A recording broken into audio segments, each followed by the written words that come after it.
Saudara, posisi dan eksistensi masyarakat adat di Pulau Kalimantan seiring hadirnya ibu kota Nusantara di Kalimantan Timur sampai saat ini dinilai masih belum jelas. Hal itu karena pengakuan atas hak masyarakat adat belum memiliki payung hukum yang jelas dari pemerintah.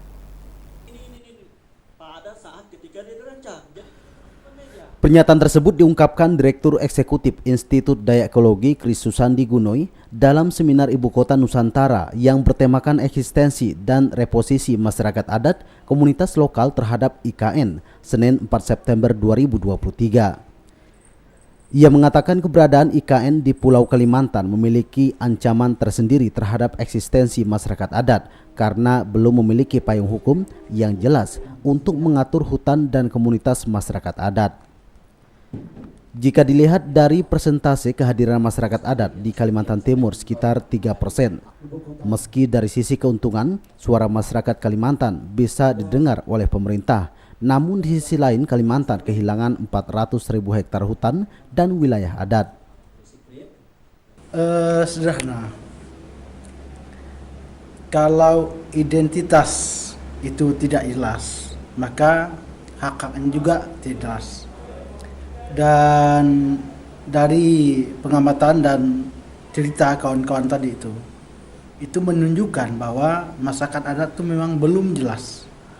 Jadi otomatis walaupun IKN hingar-bingar hiruk-pikuknya luar biasa IKN-nya, tapi masyarakat adatnya makin terpinggir bahkan lenyap. Itu yang kita tangkap. Oleh karena itu bagaimana supaya masyarakat adat kembali memiliki wilayah, kembali kuat dan bisa eksis di tanah IKN. Sementara itu Ketua Gerakan Pemberdayaan Pancur Kasih John Bamba mengatakan proyek IKN tidak mungkin dibatalkan. Hanya saja masyarakat harus melakukan langkah antisipasi terhadap dampak sosial yang timbul di kemudian hari. Selain itu, mentalitas kemampuan teknis dan penguasaan teknologi oleh generasi muda harus betul-betul dipersiapkan. Baik aja sebenarnya semua ya, jadi nanti karena ini sudah terjadi, KN ini sudah dimulai, pemerintah sudah serius, tentu saja proyek berskala besar begini akan ada dampak dan konsekuensi. Jadi terutama kita yang ada di Kalimantan ini harus bisa mengantisipasi berbagai dampak itu, baik itu sosial, baik itu dampak ekologis maupun yang lain-lain ya, politis juga mungkin kan.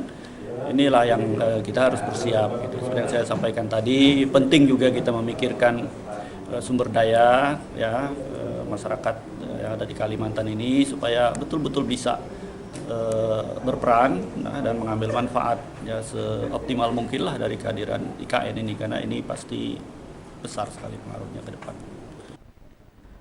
Berkaitan dengan hak masyarakat Kalimantan khususnya masyarakat adat, Komnas HAM memberi ruang agar aspirasi tersebut bisa disampaikan. Terlebih Undang-Undang IKN saat ini sedang direvisi dan digodok oleh DPR.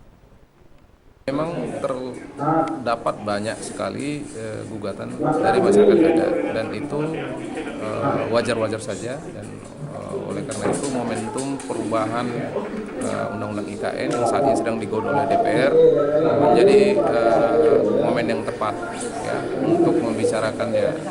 Saat ini sedang digodok dan bulan Oktober akan disahkan, jadi teman-teman bisa memberikan masukan.